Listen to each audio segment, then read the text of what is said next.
So today I'm here to talk about all the dark fiction I've been reading, including quite a bit of horror and thriller books.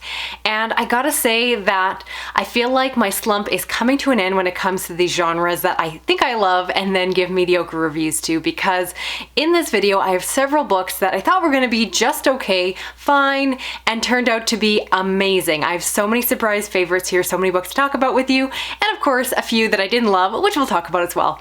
All that being said, let's get started. First, let's talk about one of those favorites, starting with Cuda Grace by Sofia Ajram. This is a story that is set in Montreal where we follow a man who wants to end it all, so content warnings for that subject material, and so he decides to throw himself off a bridge into these waters. However, when he does so, he doesn't land in the water, but rather finds himself in a series of subway stations in these tunnels. And so the story progresses as he wanders around, he meets other individuals, and is trying to sort out where he is. This is one that I went into with no real expectations. It's marketed and compared to House of Leaves, given the fact that it's kind of a winding, surreal story. But I went in with really timid expectations because of the fact that House of Leaves is a really unique story, and I think it's honestly unfair to compare any book to that one. I absolutely understand the comparisons here, and I think that there is some overlap, but I don't just want to blindly say if you love House of Leaves, read this book, because I think, again, it's going to set up people to expect this book to be the exact same thing. And I actually didn't love House of Leaves as much as I wanted to. I found it very exhaustive and long, while this is short and sweet, and for me, had a much more visceral experience with. I found the book to be very compelling, very psychological, very unsettling, all the things I wanted to get from House of Leaves. And for me, this book really pulled it off. This book starts out slow. I should mention it's very literary in nature. The prose are beautiful. If you care about nice writing, absolutely pick up this book. I'm also biased that it's set in Montreal, a city that I love, and very much the city, at the beginning at least, plays a part in the story. And then again, you get into the tunnels and they're winding and it's slow. And at first I wasn't really sure if this book was really going to go to those horror places, because I thought it might just be one of those thriller books, or rather literary books, that has that kind of creepy edge to it and gets a label slapped on, but it definitely goes there. I don't want to spoil too much, but this book is dark. It had one scene particularly, well, a couple scenes, but one scene that really stuck with me. It's the kind where I read it and then reread it and I couldn't stop thinking about it. I found it just gripping and so easy to visualize, which was a very uncomfortable feeling.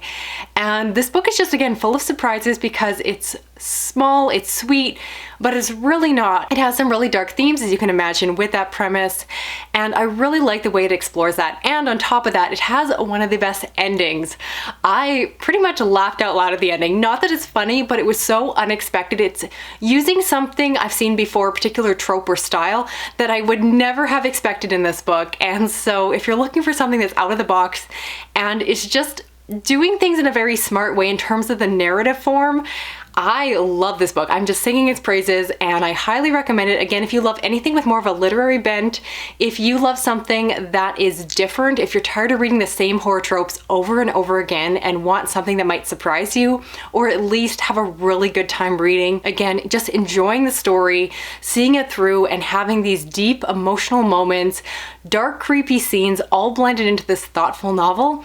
I don't want to oversell this book, but I also kind of do, because it's really good and I highly recommend it. It was such a wonderful surprise. Next is Evil in Me by Brom, which is a story that follows a musician who is living in a small town. They want to get out, they are done with this all, and through circumstances they end up coming across this ring that possibly is an evil cursed relic, and terrible things ensue from there. This is one that I picked up mostly because of the author. He is one I've read before, and while his stories aren't necessarily 5-star reads for me, I find the combination of his writing alongside with the artwork and these really creative ideas that he tends to pull in really appealing. This one for me was incredibly standard, tropey horror setup, and that is not, unfortunately, a positive for me. I'm looking for something that I haven't read before, like the last book I talked about. And so I'd say your mileage with the story will vary depending on how much you love that old classic story involving the musician down on his luck, and of course also crossing it over with the cursed object horror that we see over and over again, especially in more vintage titles. So this is one I didn't like as much as I wanted to, and I'll be honest, my biggest disappointment here was actually the artwork. I will let you know that one of the artwork that is in the side of the book is here on the cover. And to me, while it is interesting to a degree, I just didn't find this type of artwork to be that special. I don't really feel like it enhanced the story, and instead was vaguely interesting to read, but not the amazing, engrossing experience I've had with other books that have other illustrations, again, by Brom. And so I do think he's incredibly talented at his artwork, but I don't really feel like for me it shines here. And that was a big letdown because, again, the story was very traditional and the artwork for me was a bit weak. So I was overly disappointed with this one. Unfortunately, this is not one of the favorites in this video. Next, we have Devil Killed Devils by Johnny Compton. This is an author that I read previously before and really enjoyed their haunted house story, and so I was eager to see what they would do next. In this one, we follow an individual who has a guardian angel. However, this guardian angel is perhaps more of a devil, and in the setup of the story, they end up killing someone that this person loves and cares about, and then the story goes on from there. In terms of premise, I actually thought it was amazing. I love that setup. But I was really disappointed that despite a setup that in my mind should have been easily a really fun horror book, ended up being pretty dry. I wasn't overly attached to the characters, and even the persona of this angel I found to be quite flat and just not really compelling. I think it would be so easy to make this memorable devil or angel on your shoulders type character. I've seen it in other mediums where it is so well done, and here it just, again, fell flat. I think it didn't live up to the potential, and unfortunately it was a huge miss for me. Next surprise here is Creation Lake by Rachel Kushner, and this is a story that follows an American woman who works as a spy and is doing her dirty work in France, and we follow her as she is going about in her life as a spy. Now, this is one that was a surprise for a few reasons, one being the fact that I'm not actually sure if I requested it for review. It might have come unsolicited, at least I could not find a reference to it in my inbox. And so this is one I didn't remember requesting, and it showed up at my door, and just reading that synopsis, I thought it was going to be a very average spy thriller, which can be fun but don't tend to be favorite books of mine. And then I started reading it, and the narrative voice of this spy, this woman, was so incredibly compelling. I found her to be incredibly believable, this woman who, again, is taking on this second life. And there's also a lot of snark and personality to her. She is not just the flat spy character that you probably have seen over and over again, if not in books then in movies. Instead, she is just funny. So because of this double life, she ends up having this partner that she is with, and so she has to go through all the obligations that come with having a romantic partner and just the awkwardness that ensues, and it's just, again, hilarious. In this author's hands, I found this book to be brilliant. I remember laughing at times, I was entertained, flipping the pages, and again, the writing was great, the character was three-dimensional and entertaining, and like I said, there's something about a strong narrative voice where you can clearly see this personality coming through the pages that works so well, and just, again, took a premise that otherwise sounded pretty average and made this book amazing. So another surprise for me. Highly recommend this one. Even if it doesn't sound up your alley, I encourage you to give this one a chance. I will definitely be looking into this author's backlist titles because I've never heard of them before, and I think that's a big mistake. Next, we have Knock Knock Open Up by Neil Sharpson, and this is a story that is set in the Irish countryside. We follow an individual who is going along driving when they come across this dead body. They don't know what to do with it and end up taking this body to a remote farm, and from there they have the story, of course, go from there. This is one, again, where the setup sounded something that I could easily fall into. I'm always fascinated by stories set around Ireland and having that Celtic feel to it. You have this mysterious setup, a bit of a road trip story, and I was hoping it would just give me vague feelings similar to Under the Skin by Michelle Faber. If it even touched on anything similar, I was absolutely interested. And unfortunately, this is another one where it fell flat for me. It had a premise with a lot of potential, and I didn't find the actual execution or what happened in the story to me to be overly interesting. A lot of that really comes down to, again, I didn't find the narrative way the story was told to be very compelling, and more so I found the characters to be quite flat. For me, they really didn't have that distinct voice. I couldn't really tell you much about them in terms of who they were, just simply following the actions of what they were doing. Just a big miss for me in a case that where, again, this one should have been a big winner, and it really wasn't. Next up, we have Exposure by Ramona Emerson. This is the second book in a series that starts with Shudder. If you're interested in the series, you might want to start back at the beginning, but each book is rather self-contained. This is a series that is a supernatural thriller. In the books, we follow a woman who is a forensic photographer, but also has has the ability to see the ghosts of her dead victims. And so in the first book, she is trying to deal with, again, solving or helping with these cases without revealing this ability. And then the second book kind of deals with the aftermath of the first. In this one, there's a serial killer potentially on the loose and they're trying to track them down. This is one that I really like, but doesn't quite live up to the potential. I think that it's a pretty standard supernatural thriller and isn't doing anything particularly different. It does have an Indigenous aspect to it, which is something I personally look for in my fiction. I just really enjoy that representation personally, but I don't think that it is as well fleshed out. And if you're looking for those cultural elements woven into the story, they are mentioned, but not in a way that I really found as enjoyable as other books that I look for that cover these similar topics. So it's one that I like, but go in with cautious expectations. It really depends on how much you love a good mystery thriller with a supernatural kick. If you love those kind of stories, you'll likely enjoy this one a little bit more. I'm a bit agnostic to these types, so for me, it has to do something special, which is one in my mind didn't do. Next, we have The Narrows by Ronald Malfi, and this is a story that follows a small town that has just survived a storm and now are dealing with the cleanup after. And as that is being done, strange things are happening. This is technically a re-release, so it's not technically a 24 release, but is one that is being republished. I'm glad it has been because I wasn't previously aware of it and couldn't have gotten my hands on it otherwise. But this is one that I think really highlights the roots of this author in my mind. Ronald Malfi is just really good at telling entertaining stories and particularly really shines in the small town horror space. This one is good, but again, one that is very much hitting on the usual tropes. And because I've read so much of this author at this point, I did find it to be perhaps a bit repetitive, even though probably the books I've read were then written afterwards, but they're kind of the same tropes over and over again. Again, I think if you're someone who just cannot get enough of small town horror, if you are just a big fan of Ronald Malfi, absolutely you're going to want to read this one.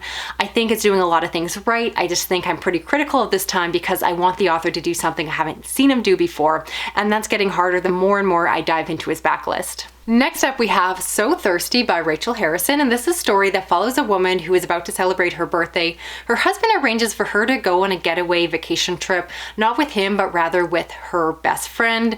And so they go off, and once they're there, the friend starts acting weird. It just seems like a really strange situation is unfolding. This is one that leans into a premise that I've seen done before, and I think this book really suffered because I've read similar books to it that in my mind handled the something is going horribly wrong on your vacation trope, especially dealing with the best friend and the husband and all of that. I think this author, Rachel Harrison, really shines when she takes a horror trope and puts it through the lens of a thriller narrative. And instead, in this one, she's taking a thriller narrative that has already been done and regurgitating it, because I think it's far more interesting when she pulls in kind of more witch stories and werewolves and kind of brings in that cutesy feel. And this one just felt a lot more standard. I just think it's not as special as it should be. I've seen this author do far more interesting things in my mind, and so this one again fell flat for me. It was one I hope to like, but really left me wanting more.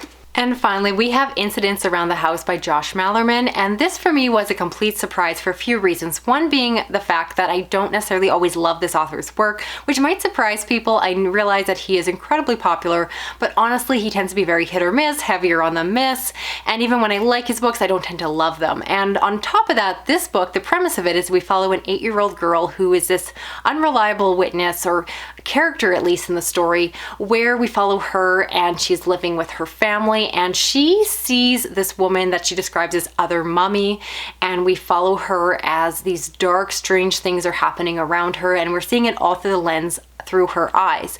And for me, I think it is incredibly challenging to do a young, unreliable protagonist right. There's often the challenge of either them being too young or too old, too precocious or too naive. And I think their voice in general just tends to have a whininess to that.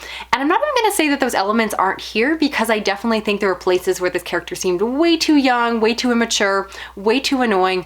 But yet, if you want a creepy, suspenseful story where you really don't trust the main character, partially just because she's a child, I'm really not spoiling anything here, just the setup of it, you really don't want to necessarily throw all your faith into this young protagonist, and instead are trying to puzzle out what is actually happening. And as the reader, you are given hints of things that go above the child's awareness. So we know there is more going on in certain places that our child is somewhat oblivious to.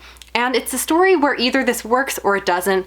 And I was really surprised for me that this actually worked out very well. It wasn't a 5-star read for me. I definitely see the flaws, which I mentioned here, but was I compelled? Was I engrossed? Was it the kind of story where I just kept reading? The narrative structure is very unique. Again, really leaning into that almost stream of consciousness experience that you can have with a younger child protagonist. And I do admit that I think if I did this on audio, I probably would have hated this book because of that stream of consciousness, because of that young child's voice. So keep that in mind. I physically read this book, or at least did the ebook, which for me was the best way to consume it. Because if I had heard it out loud, I probably would be singing a whole different story, which is why I think format is always really important when it comes to reviewing books, is making sure that you're reading something in the best possible way. And so I really like this book. It's probably one of my most positive reviews of Josh Malerman. I say this knowing that I'm probably going to get 1,000 negative comments down below saying that I can't believe I like this book and you hate it, because I think it's a kind of book, again, that is going to have a lot of mixed appeal. I will acknowledge that, again, I found the character at times to be annoying, absolutely. And was the book too long?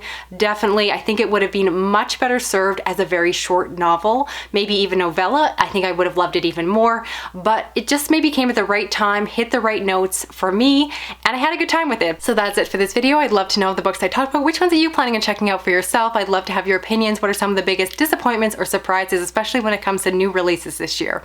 Because I very much am aware you may not agree with me, and that's okay, as long as we can talk about it nicely down below.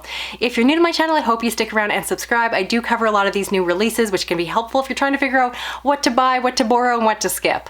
If you want to stick around, I appreciate that. You can give me a big thumbs up. You can hit that little notification bell. You can drop a comment, even if it's just emoji, just to let me know you're here. Thanks so much for watching. I'll talk to you again soon. Okay, bye-bye.